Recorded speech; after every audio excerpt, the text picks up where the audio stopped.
Mesdames et messieurs, bonsoir à tous et bienvenue dans votre journal. Voici les titres que nous allons développer aujourd'hui. Le Quai d'Orsay met en doute l'objectivité des observateurs de la Ligue arabe. Pour la France, difficile de savoir si les experts peuvent aller et venir librement sans l'interférence des proches du régime de Bachar al-Assad. Nous y reviendrons avec Alexandre Simard dans ce journal.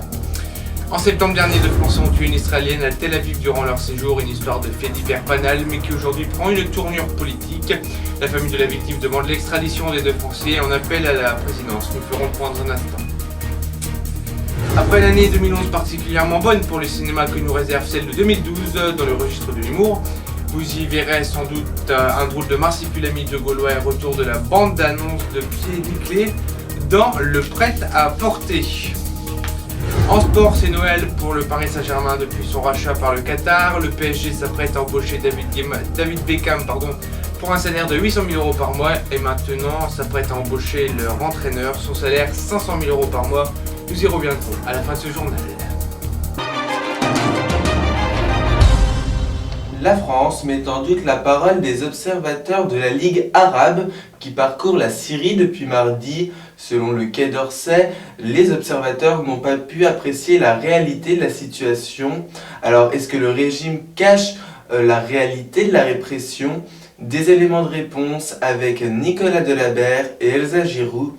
Attention, certaines images peuvent heurter les plus sensibles. Malgré la répression, malgré les tirs des snipers, des dizaines de milliers de Syriens continuent à manifester contre le régime. Réponse des forces de l'ordre, des tirs à balles réelles et des grenades lacrymogènes. Mais les observateurs de la Ligue arabe peuvent-ils voir ces scènes filmées par des militants? Rien n'est moins sûr. Leur visite représente un immense espoir. Certains habitants les alpaguent même dans la rue. En venant ici, vous protégez la population. Le peuple croit en vous. Nous voulons être sous votre responsabilité. Mais les accompagnateurs du régime veillent à baliser le parcours, en dépit des tirs qui retentissent distinctement. Les autorités travestissent la réalité aux observateurs, affirme cette journaliste en contact quotidien avec les rebelles. Ça paraît très peu vraisemblable qu'ils aient accès aux hôpitaux clandestins. Aux prisons, les prisons de Homs ont été vidées spécialement. Après plusieurs jours de bombardement, l'armée a aussi retiré ses blindés de la ville. Un repli probablement temporaire, craint l'Observatoire syrien des droits de l'homme. Au départ, ce n'était qu'un accident tragique qui, aujourd'hui, c'est un imbroglio judiciaire franco-israélienne qui pousse la première dame de France, Carla Bruni-Sarkozy, à s'impliquer. Vendredi dernier, l'épouse du chef de l'État a envoyé un courrier aux parents de la victime israélienne de 25 ans, morte le 16 septembre dernier à Tel Aviv, après avoir été percutés par deux Français. Les deux chauffards se refusent de se rendre sur place. Reportage. Ils semblent quitter calmement l'aéroport de Tel Aviv. Mais derrière cette apparente sérénité, ces deux Français fuient la justice israélienne. 3 heures plus tôt, ils viennent de renverser Lizzie Touni. Cette professeure de gym de 25 ans se rend à son travail lorsqu'un 4x4 la percute violemment. À son bord, Eric Robic et Claude Isaac Kayat. Les deux hommes ne s'arrêtent pas, plient bagages et prennent le premier vol pour la France. La jeune femme, elle, meurt sur le coup. Elle nous manque tellement. Ce sont des criminels. Et les criminels méritent d'être punis en tant que tels. Ce sont des meurtriers. Ils ont tué ma fille adorée. Quelques jours après, l'un des deux chauffards accorde une interview à une chaîne de télévision israélienne. Il tente alors d'expliquer sa fuite.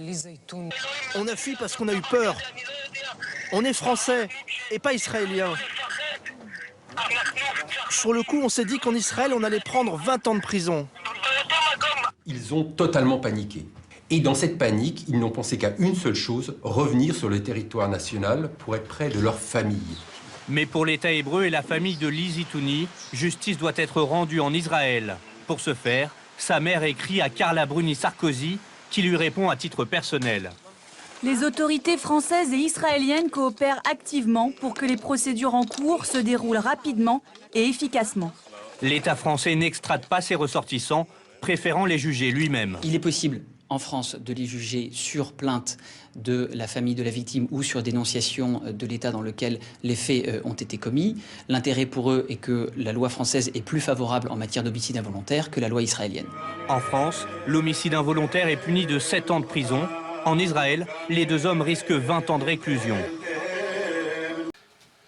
Toujours dans l'actualité française, sachez que la SNCF va augmenter ses tarifs de 3,2%, en cause selon la direction la hausse de la TVA réduite qui passe de 5,5 à 7%. Mais il n'y a pas que ça, Alexandre, qui va augmenter. Eh bien, j'aimerais vous dire que oui, mon cher Johan, mais malheureusement, non. Ce sont les traditionnels cadeaux empoisonnés du lendemain de la Saint-Sylvestre. Cette année, vous verrez une augmentation sur vos factures de gaz, notamment plus 4,4%. Sur vos mutuelles, un alourdissement de 4,2% ainsi que sur les boissons gazeuses. Le tout est résumé par Benjamin et Guillaume Aguerre. Il y a d'abord les augmentations douloureuses pour le porte-monnaie. En tête, la facture de gaz, elle va flamber, plus 4,4% l'an prochain. Les tarifs des mutuelles aussi vont s'envoler, plus 4,7% environ. Les boissons également devraient coûter plus cher en 2012. L'alcool à plus de 18 degrés grimpera de 13%. Quant au soda, leur prix pourrait s'envoler jusqu'à 35% suite à une nouvelle taxe sur ces produits. La hausse de la TVA de 5,5 à 7%, décidée par le gouvernement, va aussi peser sur le consommateur en 2012. Premier opérateur à la répercuter, la SNCF vient de décider une augmentation de 3,2% de ses tarifs. Mais d'autres secteurs vont suivre son exemple. On va voir par exemple le carnet de tickets de métro qui va passer de 12,50 € à 12,70 €. En ce qui concerne un repas à 20 €, eh bien, il va prendre plus 30 centimes. Et puis une nuitée d'hôtel, eh bien, à 100 € et elle va prendre 3,40 €. Voilà, alors je vous propose de passer à un sujet plus léger que ces hausses de prix. Parlons cinéma, puisque c'est effectivement un domaine qui vous intéresse. Cette année 2011, vous avez été plus de 210 millions de spectateurs à vous rendre dans vos salles de cinéma. Alors il est vrai qu'il y a eu des films particulièrement drôles. On pense notamment aux Intouchables avec François Cluzet et Omar Sy. Alors que nous réserve l'année 2012 en matière de films humoristiques? Bénédicte Duran a fait le tour de ces films et nous conseille pour cette nouvelle année. Regardez. Sans mentir, il nous avait manqué. 11 ans après, pour son 3e film, La Bande du Sentier s'exporte en Chine. Faut pas commettre d'impair avec le repas. Qu'est-ce que tu veux qu'il arrive? Il y en a qui s'échappent. Ouais. Oui chérie, c'est nous. Qu'est-ce que Les Infidèles. Premier passage à la réalisation pour Jean Dujardin et Gilles Lelouch, avec Guillaume Canet.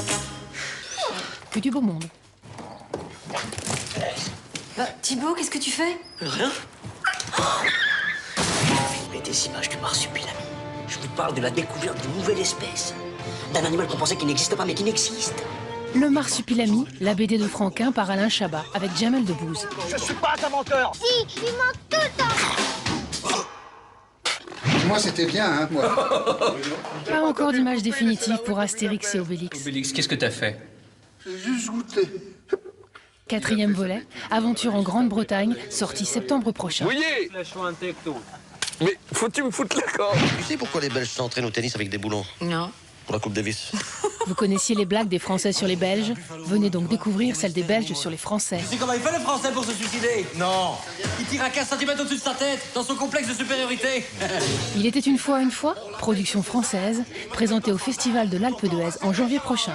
Tu sais comment on sauve un Français de la noyade? Non. Bah, tant mieux. Voilà des films à voir donc en 2012. Et puis on va parler maintenant du Paris Saint-Germain, Johan, puisqu'il paraît que le PSG n'en finit pas d'embaucher à des prix exorbitants. Et oui, l'arrivée de Carlo Ancelotti comme entraîneur du Paris Saint-Germain à la place d'Antoine Camboiré semble désormais imminente. Par ailleurs, le futur salaire fait déjà la une des journaux. Alors jusqu'où iront les folies du Qatari? Réponse de Thierry Coiffier et Guillaume Briot.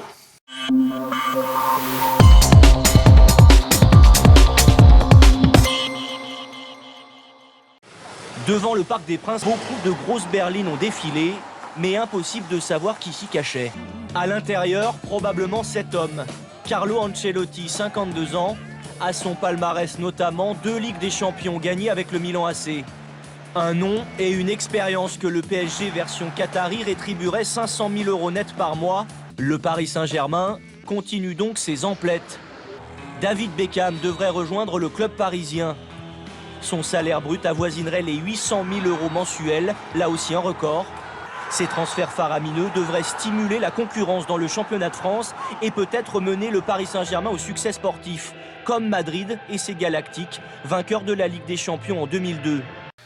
Voilà, avant de clôturer ce journal, retour sur la principale information. La France met en doute la parole des observateurs de la Ligue arabe. Selon le Quai d'Orsay, les observateurs n'ont pas pu apprécier la réalité de la situation en vue de leur court séjour. Voilà, et c'est la fin de ce journal, merci de nous avoir suivis. J'ai été très heureux de vous présenter cette première édition sur ce nouveau plateau en compagnie de Johan. Pour 2012, bien, on peut vous souhaiter bien évidemment plein de bonnes choses, plein de bonheur. Mais également, moi ce que je vous conseillerais, c'est de prendre du temps pour vous, c'est très très important. Nous, bien évidemment, nous serons là pour vous informer, en espérant avoir que de bonnes choses à vous dire en cette année 2012. Merci de votre très haute fidélité et de votre confiance sur Info TV. À très vite. Merci de votre fidélité.